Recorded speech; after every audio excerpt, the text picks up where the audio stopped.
Hinjawadi IT park येथील वाहतूक कोंडी आणि जलकोंडीला कारणीभूत ठरणारे रस्ते आणि ठिकाणांची पीएमआरडीच्या अधिकाऱ्यांनी पाहणी केली. पीएमआरडीचे आयुक्त डॉक्टर योगेश मस्के यांनी स्वतः आपल्या पथकासह हिंजवडी आयटी पार्क परिसरामध्ये वारंवार वाहतूक कोंडी आणि जलकोंडी होणाऱ्या ठिकाणांची पाहणी केली.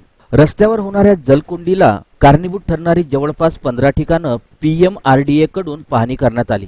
वाहतूक कोंडीला कारणीभूत ठरणारी 2-3 रस्त्याची पीएमआरडीने पाहणी केली. यापैकी काही ठिकाणी जलकोंडीला कारणीभूत ठरणारी अनधिकृत बांधकाम जागा मालकाने स्वतः मोकळी केली आहेत, तर ज्यांनी अजूनही जलकोंडीला अडथळा निर्माण करणारी ठिकाणं मोकळी केली नाही अशा व्यक्तींवर फौजदारी गुन्हा दाखल करण्याची कारवाई करण्यात येईल. हिंजवडी मुख्य वाहतूक कोंडीला कारणीभूत असलेल्या विप्रो चौक ते मारुंजी या 3 किलोमीटर रस्ता पोलीस बंदोबस्तात मोकळा करून पुढील 8 दिवसात तात्पुरत्या स्वरूपात तयार करण्यात येईल, अशी माहिती पीएमआरडीएचे आयुक्त डॉक्टर योगेश मस्के यांनी दिली.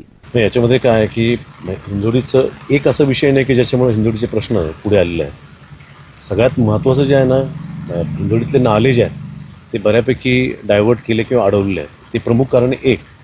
दुसरं जे आहे ते मेट्रोचं जे काम चालू आहे, तर मेट्रोचा राडारोडा आणि त्याच्यानंतर मेट्रोचं मेडियन केल्यानंतर त्याला जे स्लिट्स दिलेले नव्हते किंवा गॅप्स नव्हते, त्याच्यामुळं पाणी तुंबलं.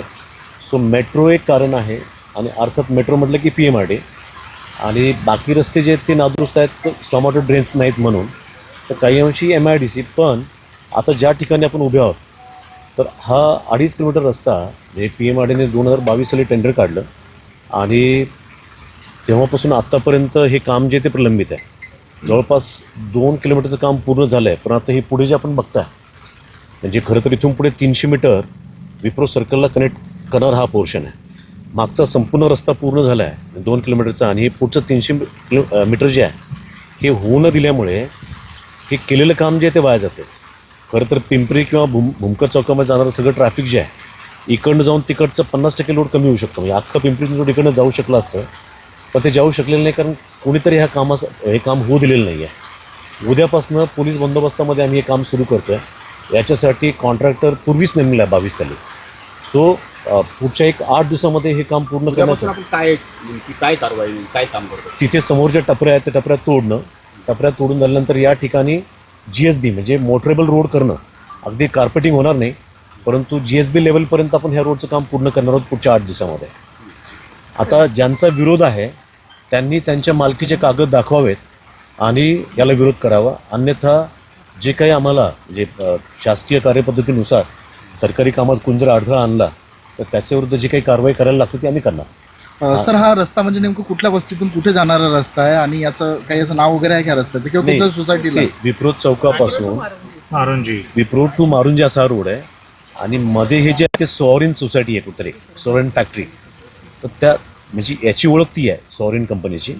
सो हा जर का झाला तर मेजर आपलं ट्रॅफिकचं जे आज प्रॉब्लेम होतं तो होणार नाही. सर, तरी मध्यंतरी जे पाणी तुंबत होतं त्याच्यासाठी आपण काही म्हणजे स्पॉट आयडेंटिफाय केले होते. असे किती स्पॉट आहेत हिंजवडी MIDC परिसरामध्ये 3 फेजमध्ये आणि त्या अनुषंगाने काय कारवाई करण्यात येते? एकूण 15 स्पॉट्स आहेत. म्हणजे त्या स्पॉटचं जिथे जिथे त्यांनी ब्लॉक केलेलं होतं ते दुरुस्त करण्याच्या सूचना आपण 15 दिवसापूर्वी दिल्या होत्या. आज ते सगळे स्पॉट जे आहेत ते आम्ही पाहतोय आणि बऱ्याच ठिकाणी लोकांनी दुरुस्ती केली आहे, परंतु अजूनही काही लोकांनी रिस्पॉन्ड केलेलं नाही आहे. तर ते स्पॉट्स आम्ही आता व्हिजिट करतो आहे. आणि मागे जेव्हा आम्ही पहिली बैठक घेतली तर तेव्हा या लोकांना स्टॉपवर द्यायचे सूचना दिलेल्या होत्या. अकॉर्डिंगली MIDC आणि पीएमआरडीने दोघांनी मिळून जवळपास 10 ते 12 कंपनी आणि हाऊसिंग सोसायटीज ज्यांची डेव्हलपर्स त्यांची कामं चालू आहे तर त्यांना स्टॉपवर दिलेलं आहे. पण नुसतं स्टॉपवर देऊन आता हे भागत नाही आहे. म्हणजे जिथे कुठे अजून काम जर झालेलं नसेल, म्हणजे आजच्या पाणी असं जर लक्ष झालं पाहणीमध्ये, तर आम्हाला FIR त्यांच्यावरती दाखल करायला लागतं. उद्यापासून त्या स्पॉटवर काही कारवाई करण्यात येईल का? म्हणजे ते स्पॉट खाली करण्यासाठी ते स्पॉटवरती PMRDचं आणि MIDCचं जे अनधिकृत बांधकाम विभाग आहे तर त्याचे मशीन्स प्रत्यक्ष जाऊन साईटवरती ते जे काही तोडायला लागेल नाला मोकळा करण्यासाठी ते करतील. त्याच्याशिवाय ज्या साईटवरती आपण आता उभे आहोत आणि ज्याच्यामुळं हा मेजर ट्रॅफिकचा प्रॉब्लेम झाला आहे तर ह्याचंही काम उद्या आपलं सुरू झालेलं दिसेल, अर्थातच पोलीस बंदोबस्तामध्ये. सर, खरं तर हा काही पहिला आत्ताचाच प्रश्न नाही. वेटीस धरलं जाते. प्रशासन या विभागाचा प्रशासन त्या विभागाकडे बोट दाखवतो, तो विभागाचं या बोट दाखवतो. वेटीस मात्र यांना धरलं जातं. आता तरी मोकळा श्वास मिळणार आहे या ITNsना की पुन्हा एकदा पुढच्या वर्षी हीच परिस्थिती असणार? नाही, मी आपल्याला एक अगदी खात्रीपूर्वक सांगतो.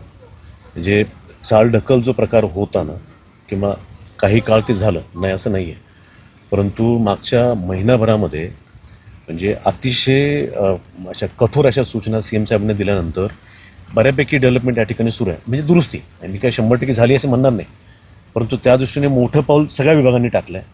आणि MIDC असेल, PMRD असेल किंवा MSCDCL आहे, PCMC आहे, PWD आहे, आम्ही सगळे मिळून एकत्रितपणे एक दलाने काम करतो आहे. म्हणजे आजच्या तारखेला म्हणजे नॉन कॉर्डिनेशन म्हणाल तर अजिबात नाही आहे. 100% सगळे लोक एकत्र येऊन काम करत आहेत आणि आपल्याला पुढच्या 1-15 दिवसांमध्ये 100% बदल दिसेल. Deadline काय ठरवली आपण याची काही? नाही, 30 तारीख दिली होती. नाल्याच्या ज्यांनी अनधिकृत डेव्हलपमेंट्स केल्या नाल्यामध्ये त्यांना ते मोकळं करण्याची 30 तारीख दिलेली होती. काही लोकांनी काम केलं, काही लोकांचं अजून काम सुरू आहे. सो त्याला अजून थोडासा वेळ लागेल. पण ज्याने कोणी सूचनांचं हे नाही केलं, म्हणजे अनुपालन जर केलेलं नसेल तर त्यांच्यावरती उद्या गुन्हे दाखल होतील. 1 या ठिकाणचं काम उद्या सुरू होईल. 2 आणि 3 इतर जे छोटे छोटे कामं आम्ही घेतले होते हातामध्ये, तर तेही पूर्णत्वास नेण्याचा प्रयत्न पुढच्या 15 दिवसामध्ये असणार आहे. थोडीशी अडचण जी आहे ना पावसाची, कारण पाऊस थांबतच नाही आहे. आपण सगळ्यात जण पाहत आहे, गेल्या महिनाभर पाऊस सारखा पडतो आहे, त्याच्यामुळं फारसं आपल्याला काम करता आलं नाही. पण या 15 दिवसामध्ये डेफिनेटली याच्यामध्ये मला बदल झाला आहे दिसेल. सर, एखादा नोडल ऑफिसर वगैरे नेमता येईल का सगळ्या एजन्सीचं कोऑर्डिनेशनसाठी किंवा इथल्या प्रश्नांसाठी? शासन स्तरावर तसे काही प्रयत्न सुरू आहेत का? PMRDच्या चीफ इंजिनियर जे आहेत ना, रिनाज पठाण, तर त्या सगळ्या विभागांना कोऑर्डिनेट करतायत. आता याच्यात विभाग जरी अनेक असले तर प्रत्येकच ठिकाणी अनेक विभाग आहे. म्हणजे MSCDCL सर्वच ठिकाणी आहे, PWD सर्वच ठिकाणी असतं, जिल्हा परिषद पण सगळ्याच ठिकाणी असतं. म्हणजे याचा थोडासा बाऊ झाला आहे की कोऑर्डिनेशन नाही आहे. काम झालं नाही हे खरं आहे, कारण आम्ही एप्रिलमध्ये सूचना दिलेल्या होत्या आणि त्याच्यानंतर त्यावेळी मेट्रोकडनं किंवा त्या डिपार्टमेंटने करायला पाहिजे, ते केलेलं नाही आहे.